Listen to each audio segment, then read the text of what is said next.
Aqui estamos nós para mais uma oportunidade de estudos junto à doutrina espírita e nós, da comunidade espírita Caminheiros do Amor, a Rua Arnaldo Magnicário, 1370, nos reunimos sempre junto à doutrina dos espíritos e todos os seus conhecimentos para ampliar a nossa condição de entendimento sobre a vida e colocar em prática um roteiro de vida mais tranquilo, mais calmo, mais saudável. E assim também, através dos vídeos que vão pela internet, a gente vai disponibilizando essas oportunidades do conhecer, do saber, para que depois ele vire prática. Não é assim? De nada adianta a gente saber se não põe a mão na massa depois para fazer, né? Então, aqui estamos nós hoje com o Livro dos Espíritos e antes que a gente comece o nosso assunto, vamos aqui fazer a nossa prece pedindo aos benfeitores espirituais, ao Mestre Jesus e ao Pai que nos abençoe, que tenhamos com esta oportunidade de aprendizado de hoje a possibilidade de compreender melhor a vida, compreender melhor a nós mesmos, ao nosso semelhante, as possibilidades que Deus nos oferece às 24 horas do dia, né? Possibilidades que se tornam presentes para nós espíritos que estamos fazendo essa jornada evolutiva aqui no planeta Terra. Então, o objetivo, né, desses aprendizados aqui que estamos fazendo é com que a gente possa realizar o melhor de nós a cada instante, auxiliando sem dúvida nenhuma as pessoas que vão conosco, porque quando a gente está bem, tudo está bem também ao nosso redor, e é isso que o Pai deseja, né? Que sejamos bons filhos. E assim então pedimos a bênção deste Pai, que esses ensinamentos façam luz dentro de nós e que a partir desta luminosidade que se fizer dentro de nós, possamos iluminar o caminho de muitos que vão conosco. Esse é o nosso desejo. E assim, pedimos a bênção e a permissão do Pai para os nossos estudos de hoje. Muito bem, e aí vamos lá para os nossos estudos. Nós estamos então com o Livro dos Espíritos, nós estamos no livro terceiro, dentro do Livro dos Espíritos, no capítulo 1, que tem o título A Lei Divino Natural, que vai falar para a gente não só das leis do mundo físico, né, como a lei da gravidade, a lei da atração e tantas outras leis, mas ela vai falar muito sobre a lei universal, né, a lei que funciona para nós e para todo o universo, que é a lei de Deus, né, que funciona para todas as coisas criadas, funciona para nós com relação ao Pai, funciona para nós com relação aos nossos irmãos de jornada, é a lei que abrange tudo, né? Inclusive as leis da matéria. Então, nós estamos também aqui no item 3, dentro deste capítulo 1, né? Estamos no item 3, que fala sobre o bem e o mal. E são questões bastante interessantes que falam bem de pertinho para cada um de nós. E hoje a gente vai estudar as questões 644, 645 e 646.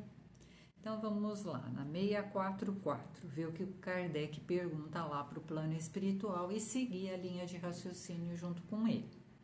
Ele pergunta lá para o plano espiritual: o meio em que certos homens vivem não é para eles o motivo principal de muitos vícios e crimes? Então, aqui nessa pergunta a gente está já entendendo o seguinte pensamento do Kardec, né? Ele já entendeu que o planeta Terra é um plano de provas e expiações, que aqui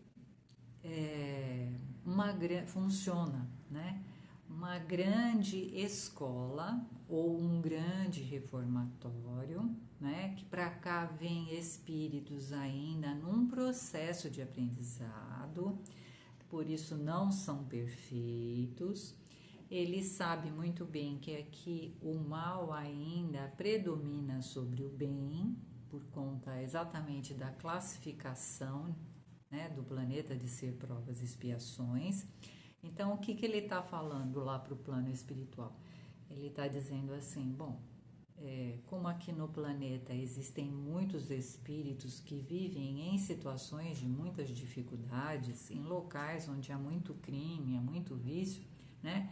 Não seriam essas condições que os levam, né, para o erro? Não seriam essas situações que disseminam neles os desejos e as paixões? Então vamos ver, agora entendemos a pergunta, vamos ver lá a resposta. O plano espiritual diz assim: sim, mas ainda nisso há uma prova escolhida pelo espírito no estado de liberdade. Ele quis se expor à tentação para ter o mérito da resistência. Bom, então é isso mesmo, né? Como falamos aqui, e o Kardec já entendendo a respeito sobre a evolução, né, espiritual, as reencarnações, as propostas de evolução, o plano espiritual diz para ele, sim, né? Muitas vezes, quando o espírito está para reencarnar, ele solicita, junto à espiritualidade superior, um planejamento reencarnatório, para que ele possa aproveitar bem essa oportunidade que ele vai ter enquanto encarnado, já que não é brincadeira encarnar, né? É uma tarefa bem trabalhosa para o espírito. Então, o espírito, tendo em vista, né, que ele precisa desse retorno à matéria, a matéria vai se transformar para ele num campo de grandes experiências, para que ele possa evoluir, para que ele possa progredir, para ir para estágios mais avançados e melhores, ele solicita esse planejamento e muitas vezes dentro desse planejamento ele coloca: eu quero nascer em determinados locais, junto com determinadas pessoas, em determinadas sociedades, passando por tais provações, por tais riscos, né? E muitas vezes o plano espiritual até diz: olha, esse planejamento é um planejamento difícil, você tem certeza que você quer isso? E o espírito lá no plano espiritual diz que sim, porque nós todos espíritos, nós buscamos ser felizes, nós buscamos a perfeição, né? Toda a trajetória da nossa existência é com o objetivo a perfeição, então a gente quer, né? O negócio é que quando a gente reencarna, vai encontrar com as dificuldades e aí a gente tem que batalhar, né? Para vencê-las. E é isso que o plano espiritual está dizendo aqui, né? Então, sim, né? O meio, ele é complicado, né? Ele muitas vezes impõe, ele massacra, mas é como ele também está completando aqui o espírito que está explicando. Nisso há uma prova, né? Para que o espírito, ele não se deixe levar pela tentação, né? Ele resista. Então, quanto mais difícil for o ambiente onde ele for viver em termos de vícios, paixões, desregramentos, quanto mais difícil for e ele fizer força para vencer, maior vai ser o mérito dele, né? Depois, uma outra condição, né? Porque a gente aqui está vindo para o planeta Terra para desenvolver virtudes, né? Isso também está incluso aqui nessa perguntinha, né? A gente tem que entender que nós enquanto espíritos, chegamos aqui nessa escola chamada Planeta Terra para desenvolver virtudes, desenvolver capacidades. Então, sim, há necessidade do obstáculo, há necessidade mesmo das tentações, é através delas que a gente vai desenvolver as capacidades, os talentos que possuímos, né? Porque se tudo fosse um parque de diversão, a gente não teria, assim, muita vontade de desenvolver as nossas capacidades, né? Então, a honestidade, a calma, o equilíbrio, os bons relacionamentos, né? A cortesia, E todas as virtudes, elas são desenvolvidas mediante problemas, situações que vão se apresentando e que vão pedindo de nós respostas positivas, né? E não fazer nada é fazer o mal também, né? Porque a gente já viu em questões anteriores que quando a gente não faz nada, a gente deixa uma lacuna, né? Nas nossas vidinhas. E que as lacunas, elas nunca ficam lacunas, né? Quando a gente não desenvolve o bem, o mal enraiza e domina.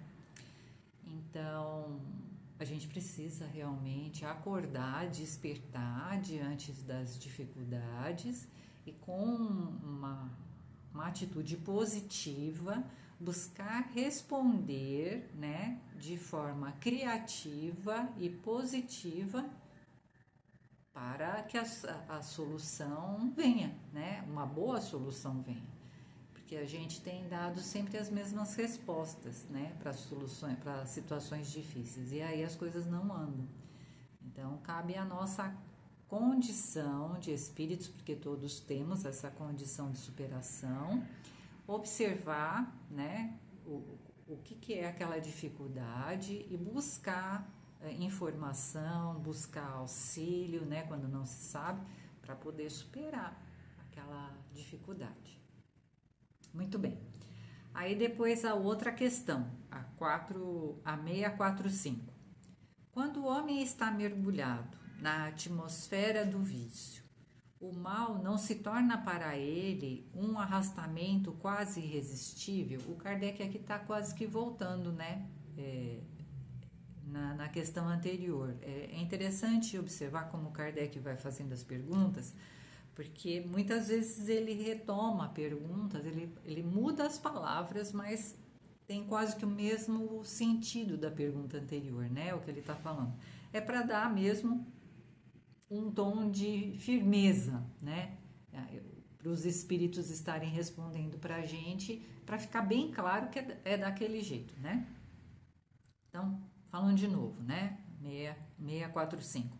Quando o homem está mergulhado na atmosfera do vício, o mal não se torna para ele um arrastamento quase irresistível?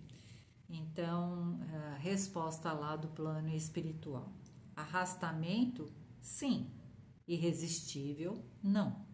Porque no meio dessa atmosfera de vícios, podes encontrar grandes virtudes. São espíritos que tiveram a força de resistir e que tiveram ao mesmo tempo a missão de exercer uma boa influência sobre os seus semelhantes. Então, quando a gente, trocando em miúdos essa colocação aqui do plano espiritual, né? Quando a gente fala assim, a ocasião faz o ladrão. Não, né? Não é a ocasião que faz o ladrão já havia ali. O que acontece, né, é que muitas vezes existe uma situação, né, onde ali está a pessoa, uma situação que envolve o crime, os desregramentos, os desrespeitos à lei, mas ela vence a si mesma, vence o seu lado difícil, né, e desponta para o caminho do bem. E é só a gente olhar, né?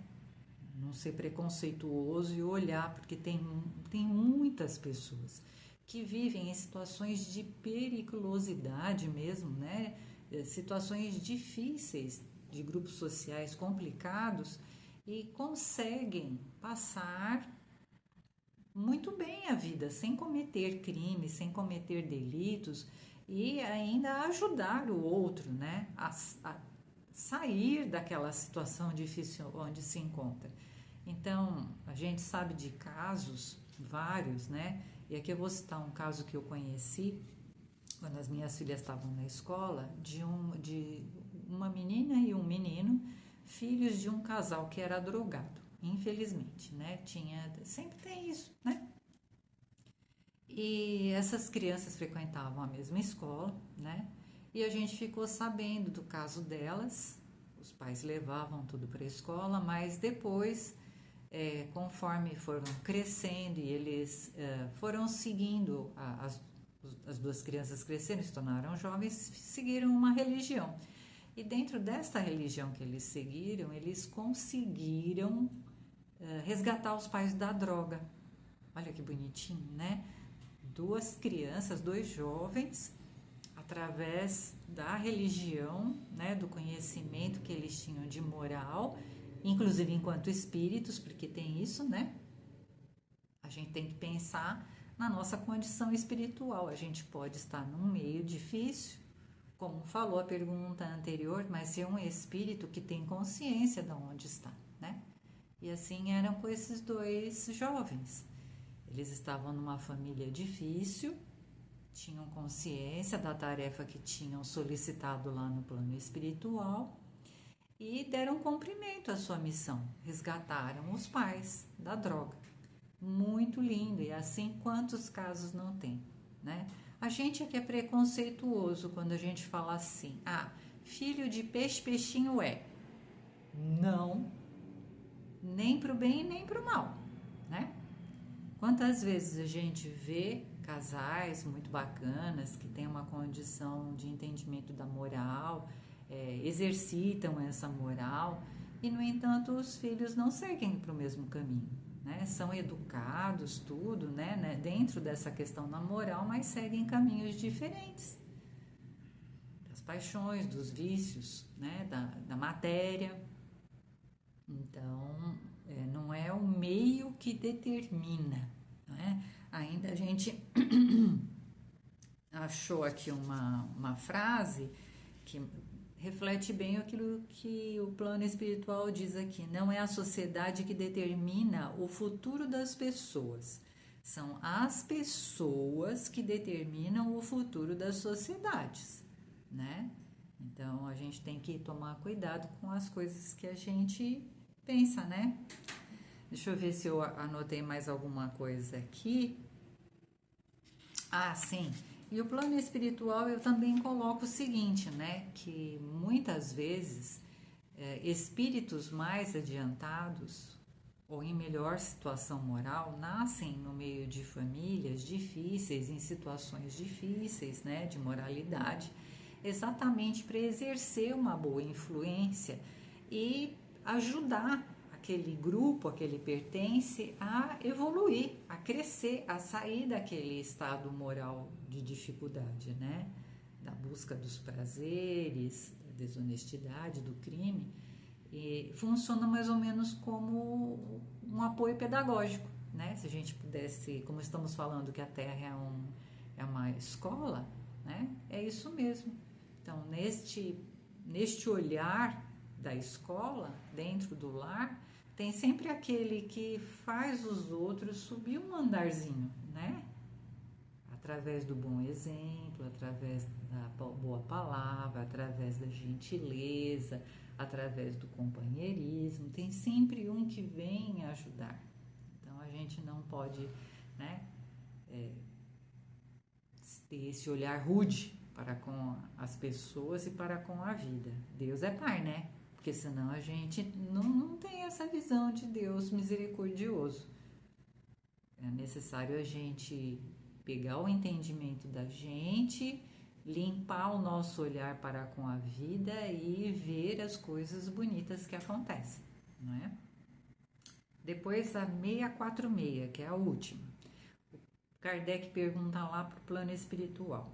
O mérito do bem que se faz está subordinado a certas condições, ou seja, a diferentes graus no mérito do bem? Então, sim, né? A gente tá vendo aqui que não é fácil, são muitas tentações, né? As tentações, as paixões, os prazeres, as ilusões que a matéria nos causa. Então, há que se ter determinação, há que se ter firmeza, né? Há que exercitar os sentimentos, os bons sentimentos.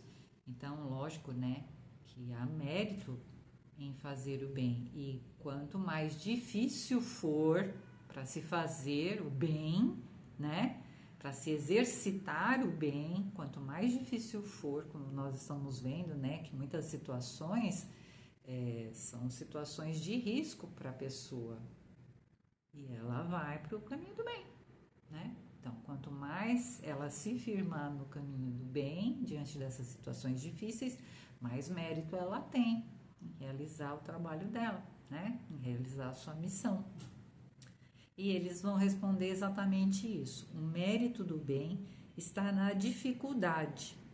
Não há nenhum mérito em fazê-lo sem penas e quando nada custa.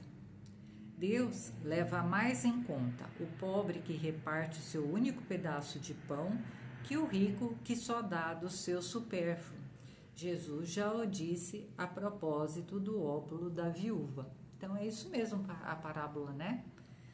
Do óbolo da viúva. Então Jesus coloca lá, né, no Evangelho para os seus discípulos. Ele estava explicando a respeito da caridade, né, do amor ao próximo.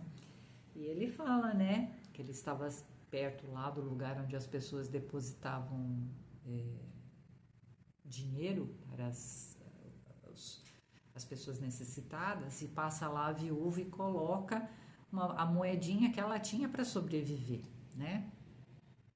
E Jesus fala para os discípulos, olha, mas deu essa mulher que deu daquilo que era necessário a ela, né? Então, sim, não foi o supérfluo que ela doou algo que era importantíssimo para ela. E depois a gente, nos estudos que a gente faz, também fiquei conhecendo que naquela época lá do povo judeu, na época de Jesus, as viúvas, elas não davam esmola, elas recebiam, elas faziam parte da população que era sustentada por um grupo da sociedade judaica.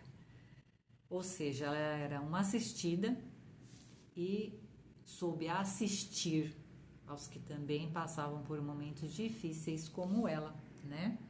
Então, aí que está, né? O mérito é bem maior. E a caridade, ela está exatamente nessa condição, né? A caridade não vem do supérfluo, mas ela vem daquilo que a gente compartilha com o outro. Por isso que a gente fala que não há necessidade de ser rico para fazer a caridade, ou de ter dinheiro, ou de ter posses para fazer a caridade. A caridade é compartilhar você, né? Compartilhar o seu olhar amoroso com o outro, compartilhar um bom dia, um afeto, o ombro amigo para escutar o desabafo de alguém, né? Ter paciência para com o semelhante, caridade para com os familiares, né? Ter entendimento, ter a condição da benevolência, de não olhar, né, as coisas ruins que os outros fazem, de não apontar, de não falar mal dos outros, de não julgar, tudo isso é caridade. Mas aqui, para nós, como ainda espíritos, começando, né, a entender o que realmente é caridade, muitos espíritos dizem para nós, olha, a caridade é exercício, e como todo exercício é bom começar. Começa pelo simples, né? Se ainda não está entendendo que a caridade é doar de si algo que faz parte de você, né? Algo que não seja supérfluo, você não está entendendo ainda isso, começa fazendo a caridade doando, mesmo que seja o supérfluo, mas começa, né? Porque mais adiante você vai chegar nesse entendimento maior, né? Dos grandes missionários, a Irmã Dulce, Madre Teresa de Calcutá, o Chico, São Francisco de Assis e tantos outros, né? Irmãos que são mestres da caridade. Mas a gente aqui vai fazendo a nossa parte. Então, nós vamos agradecer aqui ao Pai, aos amigos espirituais a oportunidade e pedimos a bênção desses irmãos do Pai para todos nós e para os nossos lares, hoje e sempre. Que assim seja, graças a Deus.